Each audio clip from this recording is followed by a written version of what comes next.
രാജസ്ഥാനില് നോമ്പ് കാലത്ത് ഒരു ഗ്രാമത്തിൽ എത്തിപ്പെടുകയാണ്. വേറെ പ്രത്യേകിച്ചൊന്നും വഴിയിൽ ഈ ഗ്രാമങ്ങളിലൊക്കെ പോയ ഭക്ഷണമൊന്നും കിട്ടൂല. അപ്പൊ എന്റെ കൂടെ ആ പ്രദേശത്തുകാരെ 1-2 സുഹൃത്തുക്കളും ഉണ്ട്. അപ്പൊ അവര് പറഞ്ഞു ഇവിടെ ഒരു വില്ലേജ് ഉണ്ട്, അവിടെ നിന്ന് പോവാം. എത്താറായപ്പോഴത്തേക്കും ബാങ്ക് കൊടുത്തു. വഴിയിലൊരു കടയുടെ തിണ്ണയില് കുറച്ച് ആൾക്കാർ ഇങ്ങനെ ഇരിക്കുന്നുണ്ട്. ഒരു ന്യൂസ് പേപ്പറിനകത്ത് ഒരു റോബസ്റ്റ് പഴം 6 കഷ്ണമാക്കി വെച്ചിട്ടുണ്ട്. ഒരു ഈത്തപ്പഴം 2-3 ചീളുകളാക്കി വെച്ചിട്ടുണ്ട്.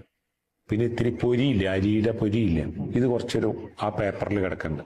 അപ്പൊ അവർക്ക് കഴിക്കാൻ വെച്ച ഈ റോബസ്റ്റ് പഴത്തിന്റെ ഓരോ കഷ്ണം എടുത്തിട്ട് നമുക്ക് തരാൻ ശ്രമിക്കുകയാണ്.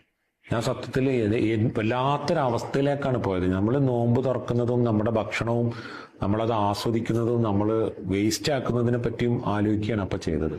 അത് കഴിച്ചതിന് ശേഷം ഒരാളൊരു ചെറിയ കപ്പിൽ ഒരു ഇത്തിരി ചായ ആയിട്ട് വന്നു. കേരളത്തിൽ നിന്ന് വന്ന ഒരാളാണ്. എന്താ അയാൾ ചെയ്യുക എന്ന് ഈ ഗ്രാമത്തിലെ മനുഷ്യർ തമ്മിൽ ഇങ്ങനെ ചർച്ച ചെയ്യണം. അവർ തമ്മിൽ ഇങ്ങനെ സംസാരിക്കണം. അങ്ങനെ ഒരാൾ വന്നു, നിങ്ങൾ എൻ്റെ കൂടെ വരി എന്ന് പറഞ്ഞു. അയാളുടെ വീട്ടിലേക്ക് വന്നു. വീട് എന്ന് പറഞ്ഞാൽ ഇങ്ങനെ കൂഴ്ന്നിങ്ങനെ കയറണം.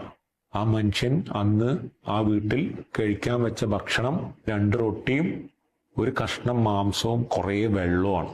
ഒരു വിരുന്നുകാരൻ എന്നുള്ള നിലക്ക് ആ ഉള്ളത് എടുത്തിട്ട് വന്നിട്ട് അത് നമ്മുടെ മുമ്പിൽ വെച്ച് തരികയാണ്. എൻ്റെ ജീവിതത്തിലെ ഏറ്റവും മനോഹരമായ നോമ്പ് തുറക്കലായിരുന്നു അത്.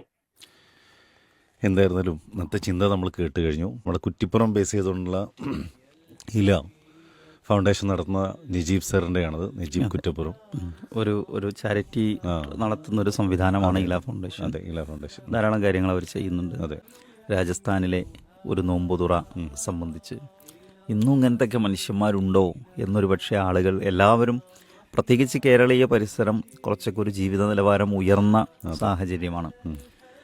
അപ്പം അതുകൊണ്ട് തന്നെ ഇത് പണ്ട് കാലത്ത് ഇങ്ങനെയൊക്കെ ഉണ്ടായിരുന്നു എന്ന് കേൾക്കുന്നതിനപ്പുറം ലോകത്ത് ഇതുപോലെ കഴിയുന്ന ധാരാളം ആളുകളുണ്ട് എന്ന് നമ്മൾ തിരിച്ചറിയണം. അതെ അതെ. ഞാൻ കോളേജ് പഠിച്ചിരുന്ന കാലത്ത് അവിടെ ഒരു ഹിഫ്ള് അധ്യാപകനുണ്ടായിരുന്നു.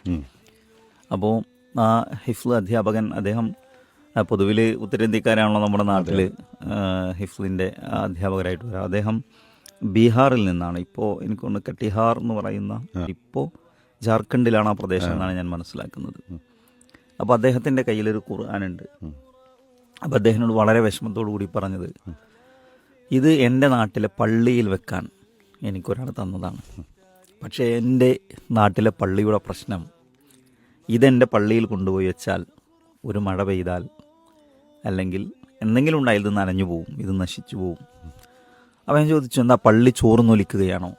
അപ്പോൾ അദ്ദേഹം പറഞ്ഞത്, എൻ്റെ നാട്ടിലെ പള്ളിക്ക് മേൽക്കൂരയില്ല, മേൽക്കൂരയില്ലാത്ത പള്ളിയാണ് എൻ്റെ വീടിനോട് ചേർന്നുള്ളത് എന്ന് പറയുണ്ടായി. അപ്പം ഇങ്ങനത്തെ ആളുകൾ, ഇങ്ങനത്തെ പ്രദേശങ്ങൾ, ഇങ്ങനത്തെ ജനത നമ്മുടെ ഇന്ത്യ രാജ്യത്തുണ്ട് ധാരാളം. ഇതിൻ്റെ കൂടെ നമ്മൾ വായിക്കേണ്ടത്, നമ്മൾ ഇപ്പം നിങ്ങൾ നേരത്തെ പറഞ്ഞ പോലെ തന്നെ കേരളത്തിൻ്റെ പരിസരത്ത് നിന്നാണ് നമ്മൾ പലപ്പോഴും നമ്മുടെ പല വീക്ഷണങ്ങളും അതുപോലെ നമ്മുടെ മനസ്സിൽ പല കാര്യങ്ങളും നമ്മൾ സെറ്റ് ചെയ്യാറുള്ളത്. അതെ അതെ അതെ.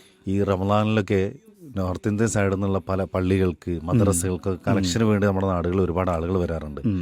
പലപ്പോഴും ഭായിമാരെ ഇവരൊക്കെ വിശ്വസിക്കാൻ പറ്റുമോ എന്നുള്ളൊരു സംശയത്തോടു കൂടി.